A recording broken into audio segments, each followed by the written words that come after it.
রহমান রহিম আল্লাহ তাআলার নামে। অথবা তিনি শ্রেষ্ঠ যিনি আসমান সমূহ ও জমিন পয়দা করেছেন এবং আসমান থেকে তোমাদের জন্য পানি বর্ষণ করেছেন, আবার তা দিয়ে জমিনে মনোরম উদ্যান তৈরি করেছেন, অথচ তাতে একটি ক্ষুদ্র বৃক্ষ পয়দা করারও তোমাদের ক্ষমতা নেই। বলো, এসব কাজে আল্লাহ তাআলার সাথে অন্য কেউ মাবুদ আছে কি? বরং তারা হচ্ছে এমন এক সম্প্রদায় যারা অন্যকে আল্লাহ তাআলার সমকক্ষ সাব্যস্ত করছে। কিংবা তিনি শ্রেষ্ঠ যিনি জমিনকে সৃষ্টিকুলের বসবাসের উপযোগী করেছেন, আবার তার মাঝে মাঝে প্রবাহিত করেছেন অসংখ্য নদী নালা। জমিনকে সুদৃঢ় করার জন্য তার মধ্যে পর্বতমালা স্থাপন করেছেন। দুই সাগরের মাঝে মিষ্টি ও লোনা পানির সীমারেখা সৃষ্টি করে দিয়েছেন। বলো, এ সব কাজে আল্লাহ তাআলার সাথে আর কোন মাবুদ আছে কি?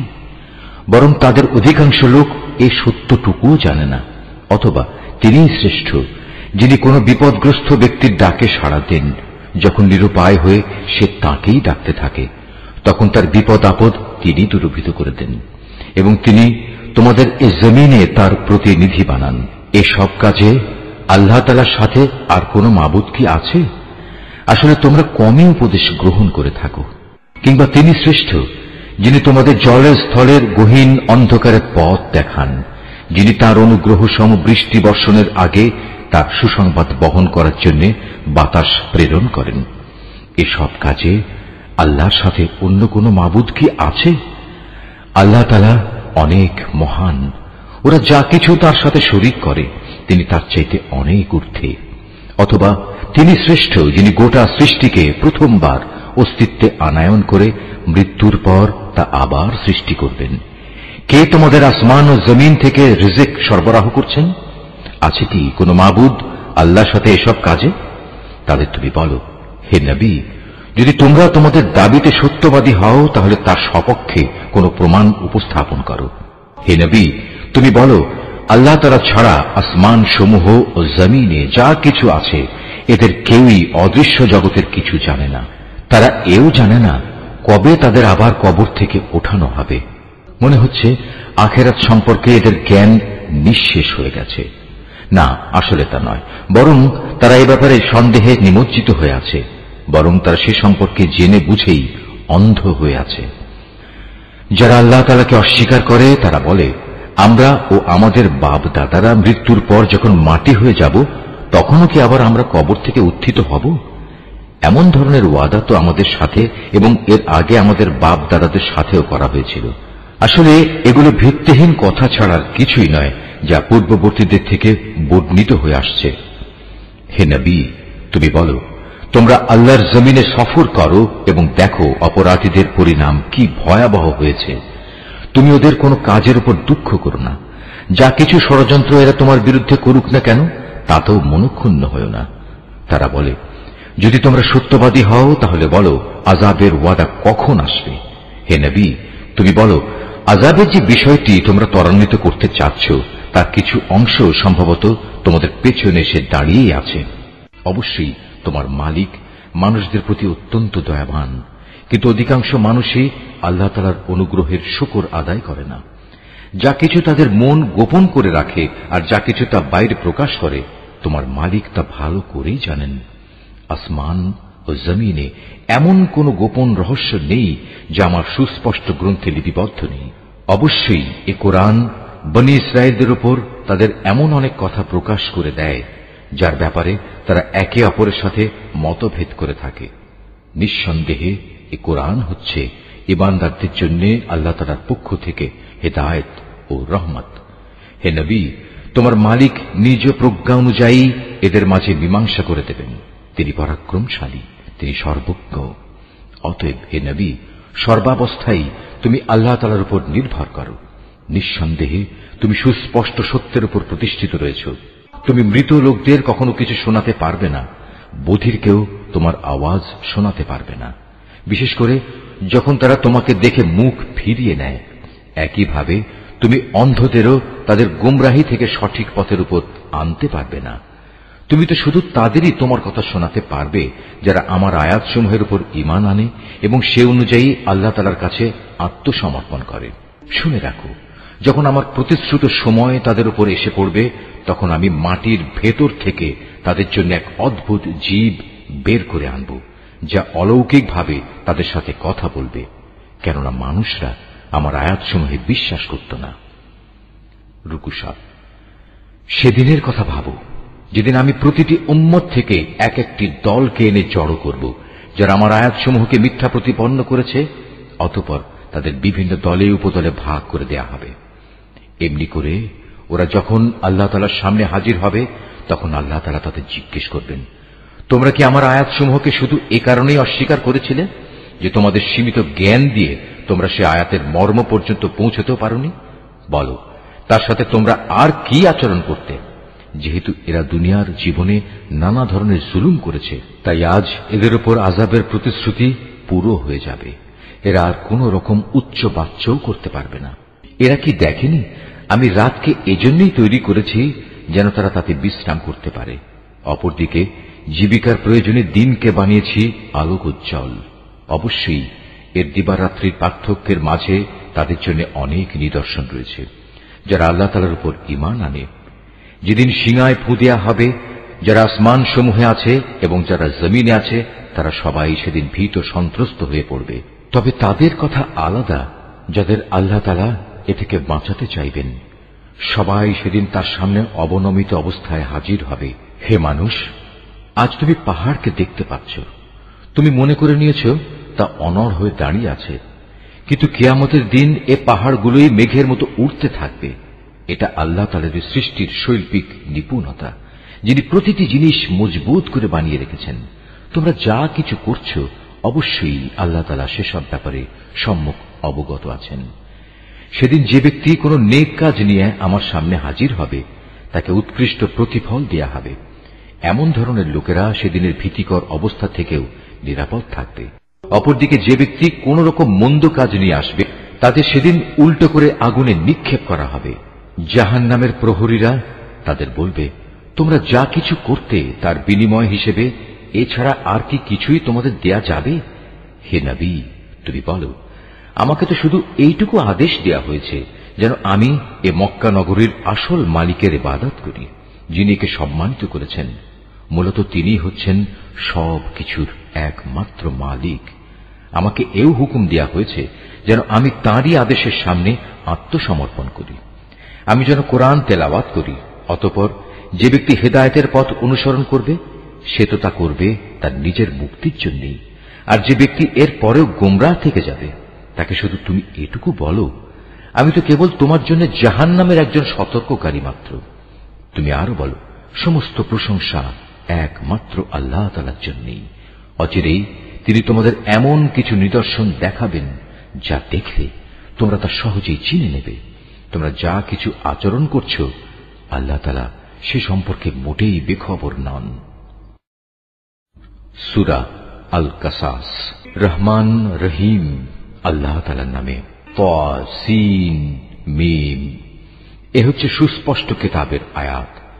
হে নবী, এই আয়াতসমূহের মাধ্যমে আমি তোমাকে মুসা ও ফেরাউনের কিছু ঘটনা ঠিক ঠিক করে বলে দিতে চাই।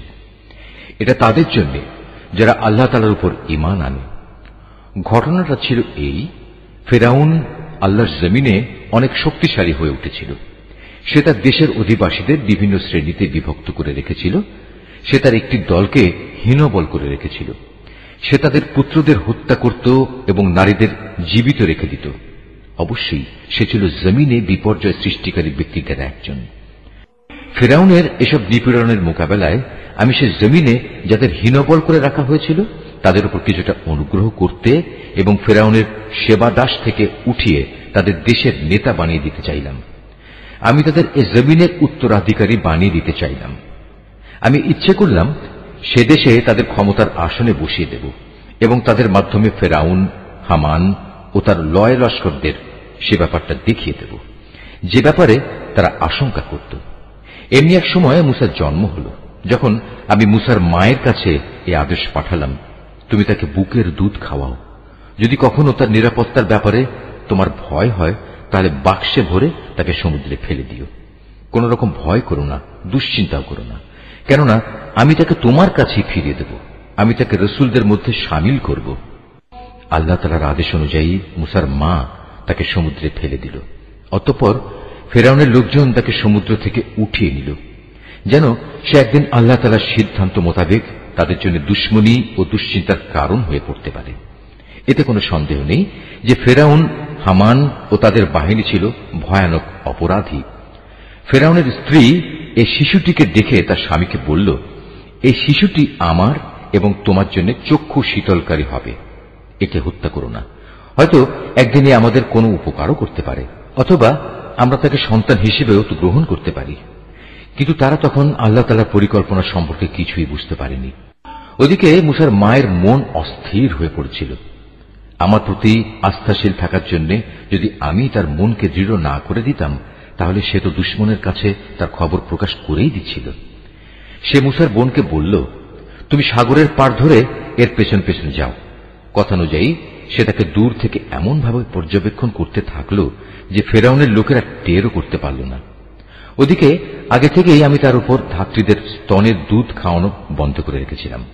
এই অবস্থা দেখে সে বোনটি বলল, আমি কি তোমাদের এমন একটি পরিবারের নাম ঠিকানা বলে দেব যারা তোমাদের জন্য একে লালন পালন করবে, সাথে সাথে তারা এর শুভানুধ্যায়ীও হবে? আমি তাকে আবার তার মায়ের কোলে ফিরিয়ে আনলাম, যাতে করে নিজের সন্তানকে দেখে তার চোখ ঠান্ডা হয়ে যায় এবং সে কোন রকম দুঃখ না পায়। সে এ কথাটাও ভালো করে জেনে নিতে পারে আল্লাহ তাআলার ওয়াদা সত্য, যদিও অধিকাংশ লোক এটা জানে না। যখন সে পূর্ণ যৌবনে উপনীত হল এবং শারীরিক শক্তিতে পূর্ণতা প্রাপ্ত হল, তখন আমি তাকে জ্ঞান ও প্রজ্ঞা দান করলাম। আমি নেককার লোকদের এভাবেই প্রতিফল দান করি। একদিন সে নগরীতে প্রবেশ করল, যখন সেখানে নগরবাসীরা অসতর্ক অবস্থায় ছিল, ঘরে ঘরে আরাম করছিল। এ সময় সে সেখানে দুজন মানুষকে মারামারি করতে দেখল। এদের একজন ছিল তার নিজ জাতি বনী ইসরায়েলের, আর দ্বিতীয় ব্যক্তি ছিল তার শত্রু দলের লোক। যে ব্যক্তি ছিল তার দলের, সে তখন দ্বিতীয় ব্যক্তির মোকাবেলায় তার সাহায্য চাইল, যে ছিল তার শত্রু দলের। তখন মুসা তাকে একটি ঘুষি মারল। এভাবে সে তাকে হত্যাই করে ফেলল। সাথে সাথে অনুতপ্ত হয়ে সে বলল, এটা একটা শয়তানি কাজ। অবশ্যই সে হচ্ছে মানুষের দুশমন এবং প্রকাশ্য বিভ্রান্তকারী। সে আরো বলল, হে আমার মালিক, অনিচ্ছাকৃত এ কাজ করে আমি তো আমার নিজের উপর বড় জুলুম করে ফেলেছি। হে আল্লাহ তাআলা, তুমি আমাকে ক্ষমা করে দাও। অতঃপর আল্লাহ তাআলা তাকে ক্ষমা করে দিলেন, কেননা তিনি হচ্ছেন ক্ষমাশীল ও পরম দয়ালু। সে আরো বলল, হে আমার মালিক, তুমি যেভাবে আমার উপর মেহেরবানি করেছ, সে অনুযায়ী আমিও তোমাকে প্রতিশ্রুতি দিচ্ছি, আমি আর কখনো কোনো অপরাধী ব্যক্তির জন্য সাহায্যকারী হব না। অতঃপর ভীত শঙ্কিত অবস্থায় সে নগরীতে তার ভোর হল। হঠাৎ সে দেখতে পেল আগের দিন যে ব্যক্তি তার কাছে সাহায্য প্রার্থনা করেছিল, সে আবার তাকে সাহায্যের জন্য চিৎকার করছে। মুসা এবার তাকে বলল, তুমি তো দেখছি একজন ভারী গোমরা লোক। তারপরেও যখন সে ও ফরিয়াদি ব্যক্তিটি তাদের উভয়ের শত্রুর উপর হাত ওঠাতে চাইল, তখন এ ব্যক্তিটি মনে করল মুসা তাকে বুঝি মেরেই ফেলবে। তাই সে বলল, তুমি কি আজ আমাকে সেভাবেই হত্যা করতে চাও যেভাবে কাল তুমি এক ব্যক্তিকে হত্যা করেছ? তুমি তো জমিনের দারুণ স্বেচ্ছাচারী হতে চলেছ। তুমি কি মোটেই শান্তি স্থাপনকারী হতে চাও না? এর কিছুক্ষণ পরেই এক ব্যক্তি নগরীর আরেক প্রান্ত থেকে দৌড়ে এসে বলল, হে মুসা, আমি এইমাত্র শুনে এলাম ফেরাউনের দরবারীরা তোমাকে হত্যা করার ব্যাপারে পরামর্শ করছে। অতএব তুমি এক্ষুনি শহর থেকে বের হয়ে যাও। আমি হচ্ছে তোমার একজন শুভাকাঙ্ক্ষী বন্ধু। অতঃপর সে ভীত ও আতঙ্কিত অবস্থায় নগরী থেকে বের হয়ে গেল এবং যেতে যেতে বলল, হে মালিক, তুমি আমাকে জালিম জাতির হাত থেকে রক্ষা করো। মিশর ছেড়ে যখন সে মাদিয়ান অভিমুখে যাত্রা করল, তখন বলল, আমি আশা করি আমার মালিক আমাকে সঠিক পথই দেখাবেন। অবশেষে যখন সে মাদিয়ানের একটি পানির কূপের কাছে পৌঁছল, তখন দেখল তার পাশে অনেক মানুষ। তারা পশুদের পানি পান করাচ্ছে এবং তাদের অদূরে সে দুজন রমণীকে দেখতে পেল, যারা নিজ নিজ পশুদের আগলে রাখছে। সে তাদের জিজ্ঞেস করল, তোমাদের কি হল? তোমরা পশুদের পানি খাওয়াচ্ছ না? তারা বলল, আমরা পশুদের পানি খাওয়াতে পারব না যতক্ষণ না এই রাখালরা তাদের পশুদের সরিয়ে না নিয়ে যায়, এবং আমাদের পিতা একজন বৃদ্ধ মানুষ, তিনি আসতে পারেন না, তাই আমরা এসেছি। একথা শোনার পর সে এদের পশুগুলোকে পানি খাইয়ে দিল। তারপর সরে একটি গাছের ছায়ার দিকে গেল এবং আল্লাহকে বলল, হে আমার মালিক, এই মুহূর্তে তুমি নিরাপদ আশ্রয় হিসেবে যে নিয়ামতই আমার উপর নাজিল করবে আমি একান্তভাবে তারই মুখাপেক্ষী হয়ে থাকব। আল্লাহ তাআলার নিয়ামত আসতে দেরি হল না। মুসা দেখতে পেল সে দুই রমণীর একজন লজ্জা জড়ানো অবস্থায় তার কাছে এলো এবং বলল, আমার পিতা তোমাকে তার কাছে ডেকেছেন। তুমি যে আমাদের পশুগুলোকে পানি খাইয়ে দিয়েছিলে তার জন্য তিনি তোমাকে কিছু পারিশ্রমিক দিতে চান। অতঃপর সে তার কথা মতো তার পিতার কাছে এলো এবং নিজের কাহিনী তার কাছে বর্ণনা করল। সব শুনে সে মুসাকে বলল, তুমি কোনো ভয় করো না, এখন তুমি জালেমদের কাছ থেকে বেঁচে গেছ। সে দুজন রমণীর একজন তার পিতাকে বলল, হে আমার পিতা, একে বরং তুমি তোমার কাজে নিয়োগ করো, কেননা তোমার মজুর হিসেবে সে ব্যক্তি উত্তম বলে প্রমাণিত হবে, যে হবে শারীরিক দিক থেকে শক্তিশালী এবং চরিত্রের দিক থেকে বিশ্বস্ত। এরপর রমণীদের পিতা তাকে বলল, আমি আমার এই দুই মেয়ের একজনকে তোমার সাথে বিয়ে দিতে চাই, তবে তা হবে এ কথার উপর তুমি 8 বছর আমার কাজ করবে। যদি তুমি 8 বছরের জায়গায় 10 বছর পুরো করতে চাও তবে তা হবে একান্ত তোমার ব্যাপার। আমি তোমার উপর কোনো কষ্টকর শর্ত আরোপ করতে চাই না। আল্লাহ তাআলা চাইলে তুমি আমাকে সদাচারী ব্যক্তি হিসেবে দেখতে পাবে। সে এতেই রাজি হল এবং বলল, ঠিক আছে, আমার এবং আপনার মাঝে এ চুক্তি পাকা হয়ে থাকল। আপনার দেয়া দুটো মেয়াদের যে কোনো একটি যদি আমি পূরণ করি তাহলে আপনার পক্ষ থেকে আমার উপর কোনো বাড়াবাড়ি করা হবে না। এর নিশ্চয়তাটুকু আমি চাই। আমাদের এ কথার উপর আল্লাহ তাআলা সাক্ষী হয়ে থাকলেন। অতঃপর মুসা যখন তার চুক্তিবদ্ধ মেয়াদ পূর্ণ করে নিল তখন সপরিবারে নিজ দেশের দিকে রওনা করল। যখন সে তুর পাহাড়ের পাশে আগুন দেখতে পেল তখন সে তার পরিবারের লোকদের বলল, তোমরা এখানেই অপেক্ষা করো, আমি আগুন দেখতে পেয়েছি।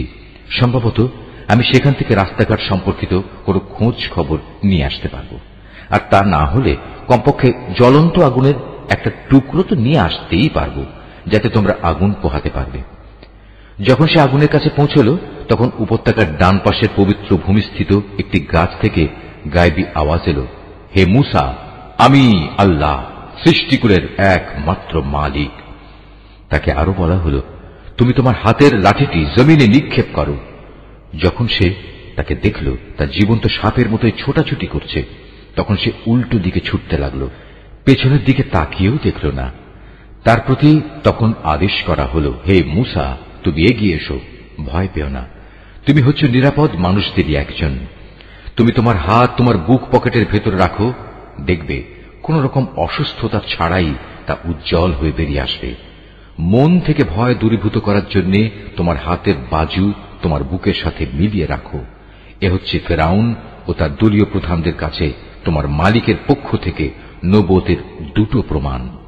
সত্যি তারা এক গুনাহগার জাতি। সে বলল, হে আমার মালিক, আমি নিতান্ত ভুলবশত তাদের একজন মানুষকে হত্যা করেছি, তাই আমার ভয় হচ্ছে তারা সে হত্যার প্রতিশোধ দিতে গিয়ে আমাকে মেরে ফেলবে।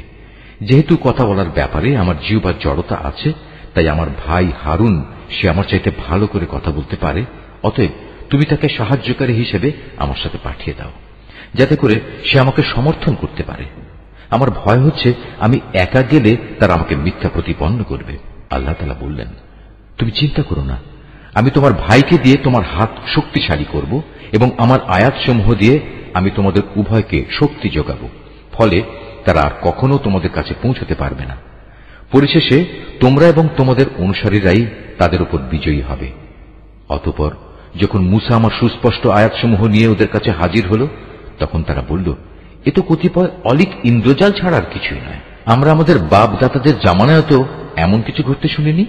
মুসা বলল, আমার মালিক ভালো করেই জানেন তার কাছ থেকে হেদায়েত নিয়ে কে এসেছে এবং সেদিনের মতো আজ কার পরিণাম কি হবে। তবে একথা ঠিক, জালেমরা কখনোই সফল হয় না। ফেরাউন বলল, হে আমার পারিষদরা, আমি তো জানি না আমি ছাড়া তোমাদের আরো কোনো মাবুদ আছে। অতঃপর সে হামানকে বলল, হে হামান, যাও আমার জন্য ইট তৈরির নিমিত্ত মাটিকে আগুনে পোড়াও, অতঃপর তা দিয়ে আমার জন্য একটি সুউচ্চ প্রাসাদ নির্মাণ করো, যেন আমি তাতে উঠে মুসার মাবুদকে দেখে নিতে পারি। আমি অবশ্য তাকে মিথ্যাই মনে করি। সে এবং তার বাহিনীর লোকেরা অন্যায়ভাবেই আল্লাহর জমিনে অহংকার করল। ওরা ধরে নিয়েছিল ওদের কখনো আমার কাছে ফিরে আসতে হবে না। অতঃপর আমি তাকে এবং তার গোটা বাহিনীকে ধরে সমুদ্রে নিক্ষেপ করলাম। অতএব হে নবী, তুমি দেখো বিদ্রোহ করলে জালেমদের পরিণাম কি ভয়াবহ হয়ে থাকে। আমি ওদের এমন সব লোকদের নেতা বানিয়েছি যারা জাহান্নামের আগুনের দিকেই ডাকবে। এ কারণেই কিয়ামতের দিন তাদের কোন রকম সাহায্য করা হবে না। দুনিয়ায় যেমন আমি তাদের পেছনে আমার লানত লাগিয়ে রেখেছি, তেমনি কিয়ামতের দিনও তারা নিতান্ত ঘৃণিত লোকদের মধ্যে সামিল হবে। অতীতের বহু মানব গোষ্ঠীকে আমার সাথে বিদ্রোহের আচরণের জন্য ধ্বংস করার পর আমি মুসাকে তাওরাত কেতাব দান করেছি। এ কেতাব ছিল মানুষদের জন্য জ্ঞান ও তত্ত্বকথার সমাহার। সর্বোপরি এ কেতাব ছিল তাদের জন্য হেদায়েত ও রহমত, যাতে করে তারা এ থেকে শিক্ষা গ্রহণ করতে পারে। হে নবী, মুসাকে যখন আমি আমার বিধান দিয়েছিলাম, তখন তুমি তুর পাহাড়ের পশ্চিম পাশে সে বিশেষ স্থানটিতে উপস্থিত ছিলে না, না তুমি এ ঘটনার প্রত্যক্ষদর্শীদের দলে সামিল ছিলে। তারপর আমি আরো অনেক মানব গোষ্ঠীর আবির্ভাব ঘটিয়েছিলাম। অতঃপর তাদের উপর বহু যুগ অতিবাহিত হয়ে গেছে যারা সে ঘটনার প্রত্যক্ষদর্শী ছিল। মহাকালের বিবর্তন তাদের ধরে রাখেনি। আর তুমি মাদিয়ানবাসীদের মাঝেও উপস্থিত ছিলে না যে তুমি তাদের কাছে আমার আয়াতসমূহ পড়ে পড়ে শুনিয়েছ, কিন্তু সে সময়ের খবরাখবর তোমার কাছে পৌঁছানোর জন্য আমি সেখানে মজুদ ছিলাম। মুসাকে যখন আমি প্রথমবার আওয়াজ দিয়েছিলাম, তখনও তুমি তুর পাহাড়ের কোন দিকেই মজুদ ছিলে না। বস্তুত এটা হচ্ছে তোমার প্রতি তোমার মালিকের রহমত। তিনি তোমাকে এসব অবহিত করেছেন, যাতে করে এর মাধ্যমে তুমি এমন এক সম্প্রদায়কে সতর্ক করতে পারো যাদের কাছে তোমার আগে কোনো সতর্ককারী আসেনি, যে তারা উপদেশ গ্রহণ করবে। এমন যেন না হয় ওদের কৃতকর্মের জন্য ওদের ওপর কোনো বিপর্যয় এসে পড়বে, এবং তখন তারা বলবে, হে আমাদের মালিক, তুমি আমাদের কাছে কোনো রসুল পাঠালে না কেন? তাহলে আমরা তোমার আয়াতসমূহের অনুবর্তন করতাম এবং আমরা সবাই ঈমানদারও হয়ে যেতাম। অতঃপর যখন আমার কাছ থেকে তাদের কাছে সত্য দিন এলো, তখন তারা বলতে লাগলো, এ নবীকে সে ধরনের কিছু কেতাব দেয়া হলো না কেন যা মুসাকে দেওয়া হয়েছিল? কিন্তু তুমি বলো, মুসাকে যা দেওয়া হয়েছিল তাকে ইতিপূর্বে এরা অস্বীকার করেনি। তারা তো এও বলেছে এ উভয়টি হচ্ছে জাদু, এর একটি আরেকটি সমর্থক, এবং তারা বলেছে আমরা এর কোনটাই মানি না। হে নবী, তুমি এদের বলো, যদি উভয়টাই মিথ্যা হয় এবং তোমরা তোমাদের এ দাবিতে সত্যবাদী হও, তাহলে আল্লাহ তাআলার কাছ থেকে অন্য কোন কিতাব নিয়ে এসো যা এ দুটোর তুলনায় ভালো হবে, তাহলে আমিও তার অনুসরণ করব। যদি এরা তোমার এই কথার কোনো জবাব না দেয়, তাহলে জেনে রেখো এরা আসলে নিজেদের খেয়াল খুশির অনুসরণ করে এসব বলে। তার চাইতে বেশি গুমরা ব্যক্তি আর কে আছে যে আল্লাহ তাআলার পক্ষ থেকে কোনো হেদায়েত পাওয়া ছাড়াই কেবল নিজের খেয়াল খুশির অনুসরণ করে? আল্লাহ তাআলা কখনো জালেম জাতিকে পথ দেখান না। আমি আমার বাণী কোরআনের এ কথা তাদের জন্য ধীরে ধীরে পাঠিয়েছি, যাতে করে তারা শিক্ষা গ্রহণ করতে পারে। কোরআন নাজিলের আগে আমি যাদের আমার কিতাব দান করেছিলাম, তাদের মধ্যে যারা সত্যানুসন্ধিৎসু ছিল, তারা এর উপর ঈমান এনেছে। যখন তাদের সামনে কিতাব তেলাওয়াত করা হয়, তখন তারা বলে, আমরা এর উপর ঈমান এনেছি, কারণ আমরা জানি এটাই সত্য, এটা আমাদের মালিকের কাছ থেকে এসেছে। আমরা আগেও আল্লাহর কিতাব মানতাম। এরাই হচ্ছে সেসব লোক যাদের তাদের দ্বীনের পথে ধৈর্য ধারণের জন্য দুবার পুরস্কৃত করা হবে। তারা তাদের ভালো আমল দ্বারা মন্দ আমল দূর করে। আমি তাদের যে রিজিক দান করেছি, তারা তা থেকে আল্লাহর পথে ব্যয় করে। এরা যখন কোনো বাজে কথা শোনে, তখন তা পরিহার করে চলে এবং এদের বলে, আমাদের কাজের দায়িত্ব আমাদের উপর, আর তোমাদের কাজের দায়িত্ব তোমাদের উপর। তোমাদের জন্য সালাম। তাছাড়া আমরা জাহেলদের সাথে তর্ক করতে চাই না। যাকে তুমি ভালোবাসো, তবে এ ভালোবাসার কারণেই তুমি তাকে হেদায়েত দান করতে পারবে না। তবে হ্যাঁ, আল্লাহ তাআলা যাকে চান তাকে অবশ্যই তিনি হেদায়েত দান করেন। তিনি ভালো করেই জানেন কারা এ হেদায়েতের অনুসারী হবে। হে নবী, এরা বলে, যদি আমরা তোমার সাথে মিলে হেদায়েতের পথ ধরি, তাহলে অবিলম্বে আমাদের এই জমিন থেকে তাড়িয়ে দেয়া হবে।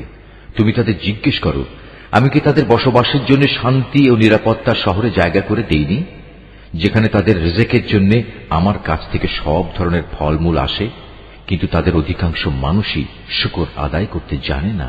আমি এমন অসংখ্য জনপদ নির্মূল করে দিয়েছি, যার অধিবাসীদের তাদের অর্থনৈতিক সমৃদ্ধি মদমত্ত করে রেখেছিল, অথচ এ হচ্ছে তাদের ঘর বাড়িগুলো, আর এ হচ্ছে তার ধ্বংসাবশেষ। এদের ধ্বংসের পর এসব জায়গা সামান্যই কোন মানুষের বসতি ছিল। শেষ পর্যন্ত আমি সব কিছুর মালিক হয়ে থাকলাম। হে নবী, তোমার মালিক কোন জনপদকে ধ্বংস করেন না যতক্ষণ না সে জনপদের কেন্দ্রস্থলে কোন নবী না পাঠান, যে তাদের কাছে আমার আয়াতসমূহ তেলাওয়াত করবে। আমি জনপদসমূহ কখনো বরবাদ করি না যতক্ষণ না সেখানকার অধিবাসীরা জালিম হিসেবে পরিগণিত হয়ে যায়। তোমাদের যা কিছু দেয়া হয়েছে তা হচ্ছে কেবল এই অস্থায়ী পার্থিব জীবনের ভোগ বিলাস ও তার শোভা সামগ্রী মাত্র। মনে রাখবে, যা কিছু আল্লাহ তাআলার কাছে আছে তা এর চাইতে অনেক উৎকৃষ্ট এবং স্থায়ী। তোমরা কি বুঝতে পারো না? যাকে আমি জান্নাতের উত্তম প্রতিশ্রুতি দিয়ে রেখেছি এবং যে ব্যক্তি কিয়ামতের দিন তা পেয়েও যাবে, সে ব্যক্তি কি করে তার মতো হবে যাকে আমি পার্থিব জীবনের কিছু ভোগ সম্ভার দিয়ে রেখেছি এবং যাদের কিয়ামতের দিন আমার সম্মুখে তলব করা হবে? সেদিন আল্লাহ তাআলা তাদের ডাক দেবেন এবং বলবেন, আজ কোথায় আমার সেসব শরীক যাদের তোমরা আমার সার্বভৌমত্বে অংশীদার মনে করতে? আযাবের বিধান যাদের উপর কার্যকর হবে তারা তখন বলবে, হে আমাদের মালিক, এরাই হচ্ছে সেসব ব্যক্তি যাদের আমরা গোমরা করেছিলাম। আমরা যেমনি এদের গোমরা করেছিলাম তেমনি আমরা নিজেরাও গোমরা হয়ে গিয়েছিলাম। আজ আমরা তোমার দরবারে দায়িত্ব মুক্ত হয়ে যাচ্ছি। এরা কেবল আমাদেরই গোলামি করত না, এরা নিজেদের প্রবৃত্তির গোলামিও করত। অতঃপর মুশরিকদের বলা হবে, ডাকো আজ তোমাদের শরীকদের। তারপর তারা তাদের ডাকবে, কিন্তু তারা তাদের কোনোই জবাব দিতে পারবে না। ইতিমধ্যে মুশরিকরা নিজের চোখেই আযাব দেখতে পাবে। কত ভালো হতো যদি এরা সঠিক পথের সন্ধান পেত। সেদিন আল্লাহ তাআলা পুনরায় তাদের ডাক দেবেন এবং বলবেন, নবীদের তোমরা কি জবাব দিয়েছিলে? সেদিন তাদের মনের উপর থেকে সব বিষয় হারিয়ে যাবে। তারা একে অপরের কাছে কোনো কথা জিজ্ঞেস করার সুযোগ পাবে না। তবে যে ব্যক্তি তওবা করেছে এবং ঈমান এনেছে, নেক আমল করেছে, তার কথা আলাদা। আশা করা যায় সে মুক্তিপ্রাপ্তদের দলে শামিল হবে। হে নবী, তুমি তাদের বলো, তোমার মালিক যা চান তাই তিনি পয়দা করেন এবং তাদের জন্য যে বিধান তিনি পছন্দ করেন তাই তিনি জারি করেন। এ ব্যাপারে তাদের কারোরই কোনো ক্ষমতা নেই। নিঃসন্দেহে আল্লাহ তাআলা মহান, ওদের শিরক থেকে তিনি অনেক ঊর্ধ্বে। তোমার মালিক আরো জানেন যা কিছু এদের অন্তর গোপন করে এবং যা কিছু এরা প্রকাশ করে। আর তিনি মহান আল্লাহ তাআলা, তিনি ছাড়া আর কোনো মাবুদ নেই। সমস্ত তারিফ তার জন্য দুনিয়াতে যেমন এবং আখিরাতেও তেমনি। আইন ও বিধান তাঁরই, তোমাদের তাঁর কাছেই ফিরে যেতে হবে।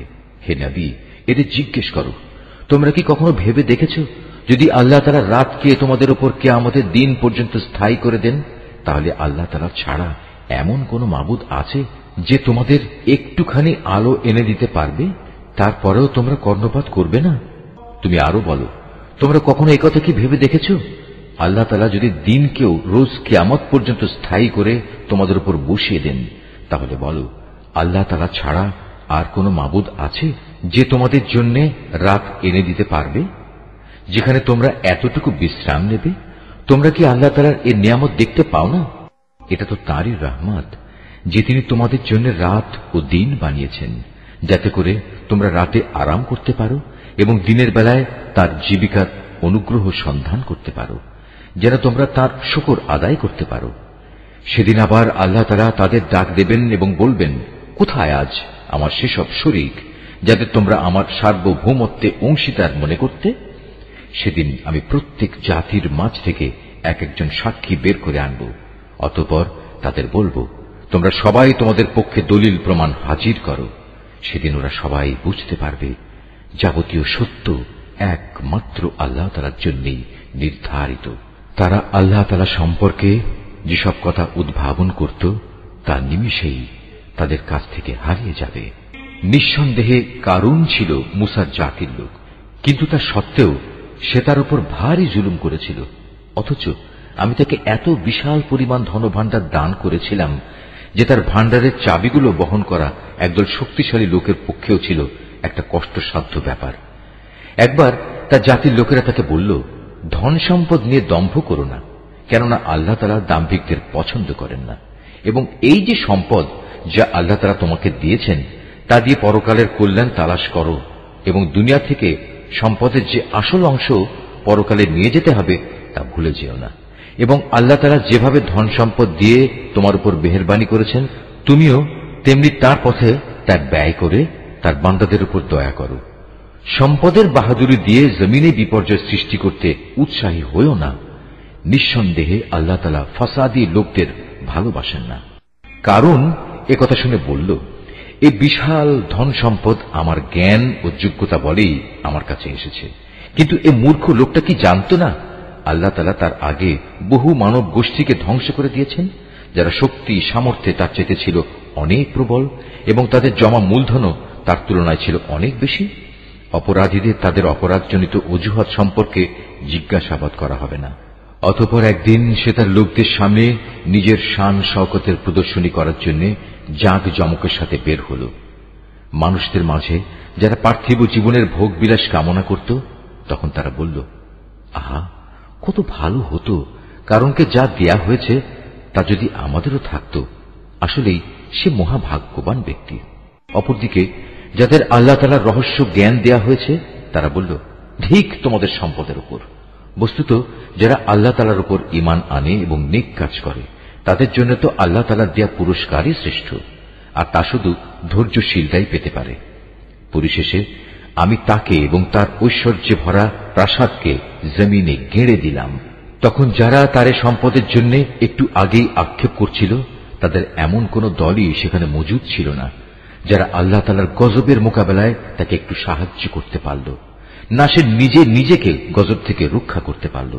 মাত্র গতকাল সন্ধ্যা পর্যন্ত যারা তার জায়গায় পৌঁছার কামনা করছিল, তারা আজ সকাল বেলায় বলতে লাগল, আসলে আল্লাহ তাআলা তার বান্দাদের মাঝে যাকে চান তার জন্য রিজিক বাড়িয়ে দেন, আর যাকে চান তার জন্য তা সংকীর্ণ করে দেন।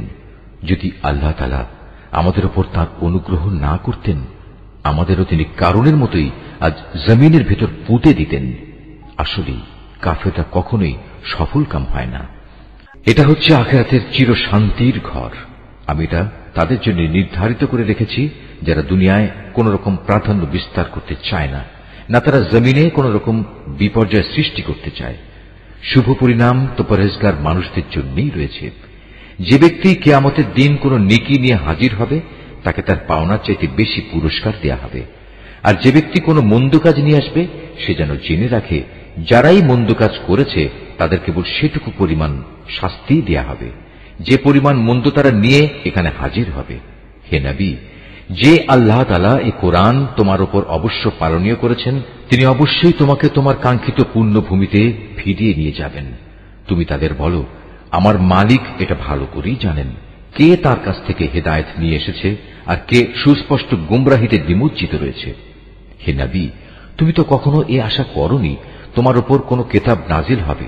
হ্যাঁ, এটা ছিল তোমার মালিকের একান্ত মেহেরবানি যে তিনি তোমাকে কিতাব দান করেছেন। সুতরাং তুমি কখনো সত্য প্রত্যাখ্যানকারী জালেমদের পক্ষ নেবে না। দেখো, এমন যেন কখনো না হয় যে তোমার উপর আল্লাহ তাআলার আয়াতসমূহ নাজিল হবার পর তারা তোমাকে এর অনুসরণ থেকে বিরত রাখবে। তোমার কাজ হবে তুমি মানুষদের তোমার মালিকের দিকে আহ্বান করবে এবং নিজে তুমি কখনো মুশরিকদের অন্তর্ভুক্ত হবে না। কখনো আল্লাহ তাআলার সাথে তুমি অন্য কোন মাবুদকে ডেকো না। তিনি ব্যতীত অন্য কোন মাবুদ নেইও। তার মহান সত্তা ছাড়া প্রতিটি বস্তুই ধ্বংসশীল। যাবতীয় সার্বভৌমত্ব তাঁর জন্যই এবং তোমাদের সবাইকে তাঁর কাছেই ফিরে যেতে হবে। সূরা আল আনকাবুত। রহমান রহিম আল্লাহ তাআলার নামে। আলিফ লাম মিম। মানুষরা কি এটা মনে করে নিয়েছে তাদের শুধু এটুকু বলার কারণেই ছেড়ে দেয়া হবে যে আমরা ঈমান এনেছি এবং তাদের কোন রকম পরীক্ষা করা হবে না? আমি তো সেসব লোকদেরও পরীক্ষা করেছি যারা এদের আগে এভাবেই ঈমানের দাবি করেছিল। আল্লাহ তাআলা অবশ্যই তাদের ভালো করে জেনে নেবেন যারা ঈমানের দাবিতে সত্যবাদী, আবার ঈমানের মিথ্যা দাবিদারদেরও তিনি অবশ্যই জেনে নেবেন। যারা সব সময় গুনাহের কাজ করে বেড়ায়, তারা এটা ধরে নিয়েছে তারা বুদ্ধির প্রতিযোগিতায় আমার থেকে আগে চলে যাবে। এটা তাদের একটা মন্দ সিদ্ধান্ত যা আমার সম্পর্কে তারা করতে পারল। তোমাদের মধ্যে যে ব্যক্তি এ আশা করে সে আল্লাহ তাআলার সামনাসামনি হবে, তবে সে যেন জেনে রাখে আল্লাহ তাআলার নির্ধারিত এই সময়টা অবশ্যই আসবে। আল্লাহ তাআলা সবকিছু শুনেন, সবকিছু জানেন। যে ব্যক্তি আল্লাহ তাআলার পথে সংগ্রাম সাধনা করে সে তো আসলে তা করে তার নিজের কল্যাণের জন্যই, কেননা আল্লাহ তাআলা সৃষ্টিকুল থেকে প্রয়োজন মুক্ত। যারা ঈমান আনে এবং নেক কাজ করে আমি অবশ্যই তাদের সেসব দোষ ত্রুটিগুলো দূর করে দেব, এবং তারা যেসব নেক আমল করে আমি তাদের সেসব কর্মের উত্তম ফল দেব। আমি মানুষকে তাদের পিতামাতার সাথে সদ্ব্যবহার করার আদেশ দিয়েছি, কিন্তু যদি কখনো তারা তোমাকে আমার সাথে কাউকে শরীক করার জন্য জবরদস্তি করে, যেহেতু এ ব্যাপারে তোমার কাছে কোন রকম দলিল প্রমাণ নেই, তাই তুমি তাদের কোনো আনুগত্য করো না, কেননা তোমাদের তো আমার কাছেই ফিরে আসতে হবে। আর তখন আমি অবশ্যই তোমাদের সব কিছু বলে দেব, তোমরা দুনিয়ার জীবনে কে কোথায় কি করতে। যারা আল্লাহ তাআলার উপর ঈমান এনেছে এবং নেক আমল করেছে আমি অবশ্যই তাদের নেক বান্দাদের অন্তর্ভুক্ত করে নেব। মানুষদের মাঝে কিছু এমনও আছে যারা মুখে বলে আমরা আল্লাহ তাআলার উপর ঈমান এনেছি, কিন্তু যখন তাকে আল্লাহর পথে চলার জন্য কষ্ট দেয়া হয় তখন তারা মানুষের এই পীড়নকে আল্লাহ তাআলার আযাবের মতোই মনে করে। আবার যখন তোমার মালিকের কোনো সাহায্য আসে তখন তারা মুসলমানদের বলতে থাকে আমরা তো তোমাদের সাথেই ছিলাম। এরা মনে করে আল্লাহ তাআলা সৃষ্টিকুলের মানুষদের অন্তরের গোপন বিষয় সম্পর্কে বুঝি মোটেই অবগত নন। আল্লাহ তাআলা অবশ্যই তাদের ভালো করে জেনে নেবেন যারা ঈমান এনেছে, আবার তিনি মুনাফিকদেরও ভালো করে জেনে নেবেন। কাফেররা ঈমানদারদের বলে তোমরা আমাদের পথের অনুসরণ করো, আমরা কিয়ামতের দিন তোমাদের গুনাহসমূহের বোঝা তুলে নেব। অথচ তারা সেদিন তাদের নিজেদের গুনাহসমূহের সামান্য পরিমাণ বোঝাও উঠাতে পারবে না। এরা আসলেই মিথ্যাবাদী।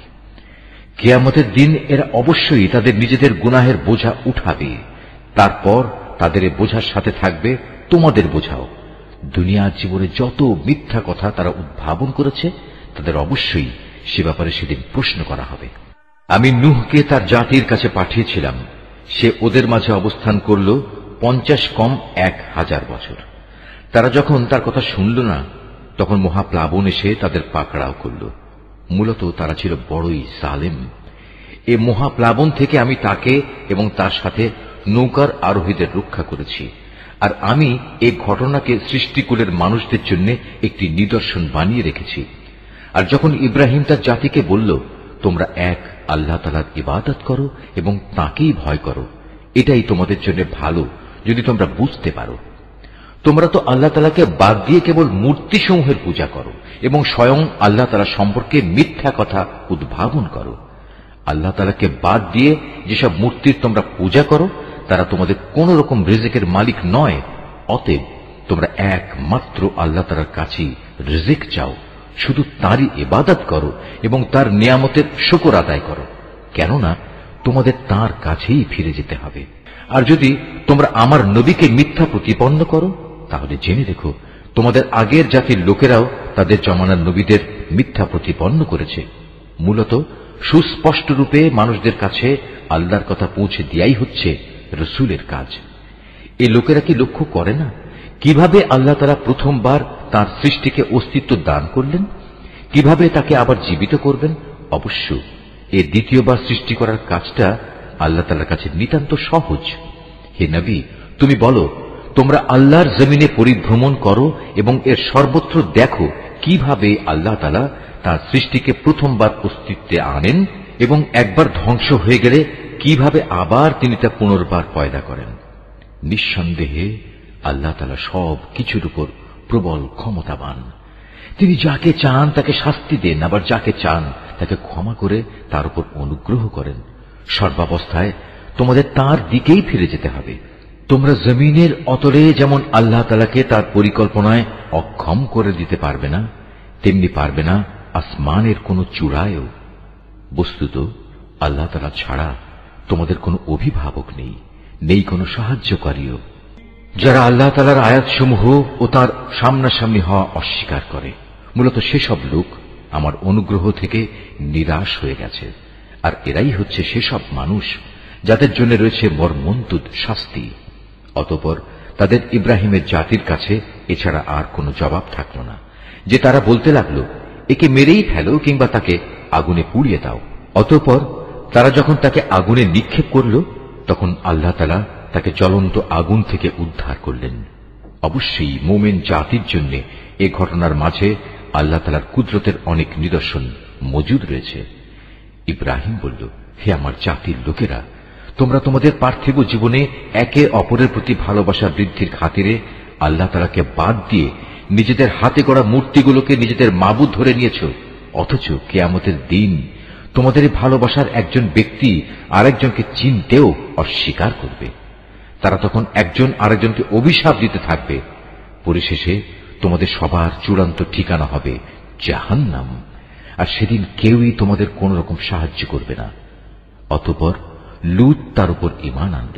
ইব্রাহিম বলল, আমি এবার আমার মালিকের বলে দেয়া স্থানের দিকে হিজরত করছি।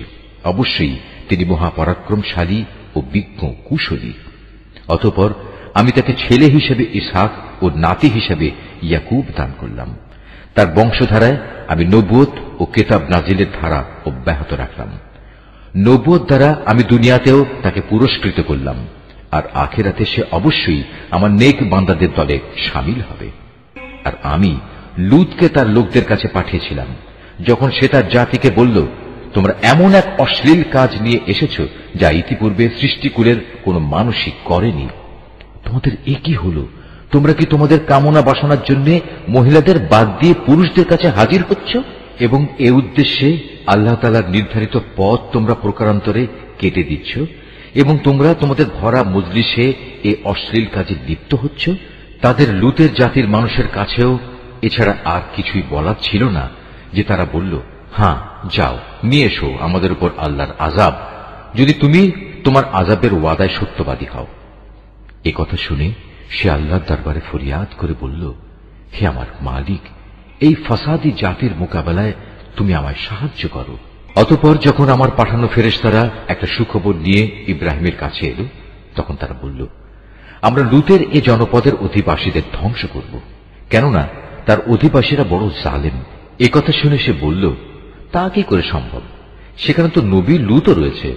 তারা বলল, আমরা ভালো করে জানি সেখানে কে কে আছে। আমরা লূত এবং তার পরিবারের লোকজনদের অবশ্যই রক্ষা করব, তবে তার স্ত্রীকে নয়।